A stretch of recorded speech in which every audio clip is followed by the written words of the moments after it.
ইয়েমেনের মারিবের এই ধ্বংসাবশেষকে বিলকিসের প্রাসাদ বলে মনে করা হয়। পবিত্র কোরআনে আল্লাহ তাআলা ইয়েমেনের এক ক্ষমতাধর রানীর গল্প বলেছেন। বিলকিস নামের এই নারী আল্লাহর নবী হজরত সুলাইমান আলাইহিসসালামের যুগে ইয়েমেন ও আশপাশের বিস্তীর্ণ অঞ্চল শাসন করতেন। আল্লাহ তাআলা বিলকিসের সাম্রাজ্যের কথা সুলাইমান আলাইহিসসালামের অগোচরে রেখেছিলেন। পরে তার গোয়েন্দা পাখি হুদহুদের মাধ্যমে যখন জানলেন আল্লাহর অবাধ্য এক সম্রাজ্ঞী পৃথিবীর একটি বড় অঞ্চল শাসন করছেন, তখন তাকে আত্মসমর্পণের নির্দেশ দিলেন। পবিত্র কোরআনের সূরা নামলের 24টি আয়াতে আল্লাহ তাআলা সেই ঘটনা তুলে ধরেছেন। জিন, পশু পাখি, মানুষসহ সব সৃষ্টিকেই আল্লাহ তাআলা হজরত সুলাইমান আলাইহিসসালামের অনুগত করে দিয়েছিলেন। একদিন তিনি বিশাল বাহিনী নিয়ে কোথাও যাচ্ছিলেন। সঙ্গে ছিল সুলাইমান আলাইহিসসালামের গোয়েন্দার কাজে আঞ্জাম দেয়া হুদহুদ পাখিও। পথে সুলাইমান আলাইহিসসালাম পাখিদের খোঁজ নিতে গেলে হুদহুদকে অনুপস্থিত দেখলেন।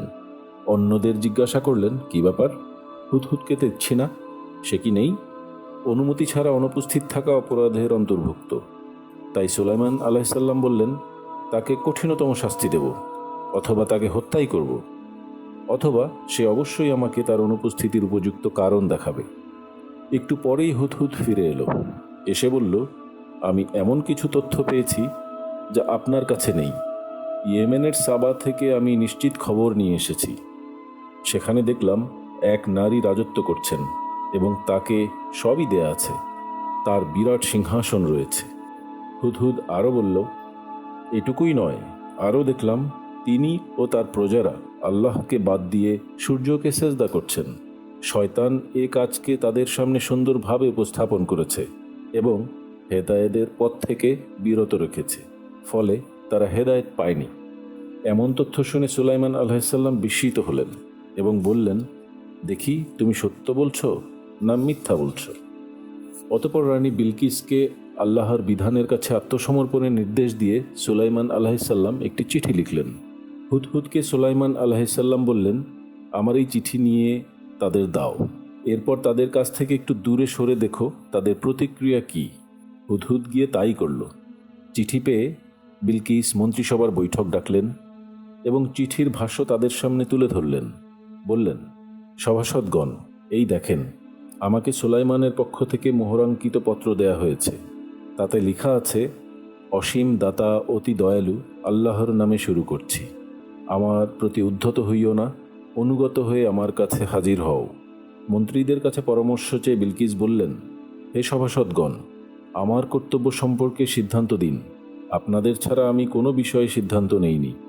মন্ত্রীরা বললেন, আমাদের শক্তি আছে এবং আমরা কঠোর যোদ্ধাও, তবে সিদ্ধান্ত নেওয়ার ক্ষমতা আপনারই। কাজেই আপনি কি আদেশ করবেন ভেবে দেখুন।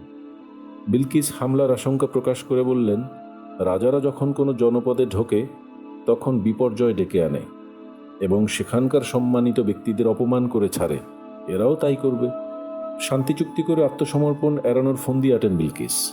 সুলাইমান আলাইহিসসালামের কাছে উপহার পাঠানোর সিদ্ধান্ত নিলেন। মন্ত্রীদের বললেন, আমি তার কাছে উপহার পাঠাচ্ছি, দেখি দূতেরা কি জবাব নিয়ে আসে। বিলকিসের প্রতিনিধি দল সুলাইমান আলাইহিসসালামের দরবারে এলে তিনি বললেন, তোমরা কি আমাকে অর্থ সম্পদ দিয়ে সাহায্য করতে এসেছ? আল্লাহ আমাকে যা দিয়েছেন তা তোমাদের যা দিয়েছেন তার চেয়ে উত্তম। তোমরা বরং তোমাদের উপহার নিয়েই আনন্দ করো। কঠিন এক ধমক দিয়ে সুলাইমান আলাইহিসসালাম তাদেরকে বললেন, নিজ দেশে ফিরে যাও। আমি তাদের বিরুদ্ধে অপ্রতিরোধ্য এক সেনাবাহিনী নিয়ে আসব। তাদের অপমানিত করে সেখান থেকে বের করে দেব। তারা লাঞ্ছিত হবেই। তারা ফিরে গেল এবং সুলাইমান আলাইহিসসালাম ওহির মাধ্যমে জানতে পারলেন, হুঁশিয়ারি শুনে বিলকিস শিগগিরই তার কাছে আত্মসমর্পণ করবেন। তাই তিনি যখন আসবেন তখন তাকে আল্লাহর দেয়া ক্ষমতা দেখানোর জন্য সুলাইমান আলাইহিসসালাম একটি পরিকল্পনা করলেন। সভাসদকে ডেকে বললেন, হে সভাসদগণ, তারা আমার কাছে আত্মসমর্পণ করে আসার আগেই তোমাদের কে তার সিংহাসনটি আমার কাছে নিয়ে আসতে পারবে? শক্তিশালী এক জিন বললেন, আপনি আপনার জায়গা থেকে ওঠার আগেই আমি তা আপনার কাছে এনে দেব। এ কাজে আমি অবশ্যই ক্ষমতার অধিকারী ও আস্থাভাজন। ঐশী জ্ঞানের অধিকারী এক আলেম বললেন, আপনার চোখের পলক ফেলার আগেই তা আপনার কাছে এনে দেব। যেই কথা সেই কাজ।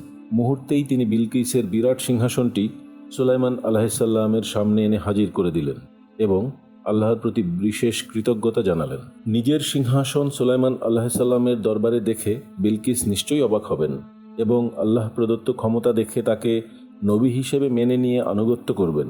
তাই তাকে পরীক্ষা করার জন্য সুলাইমান আলাইহিসসালাম কিছু নির্দেশনা দিলেন।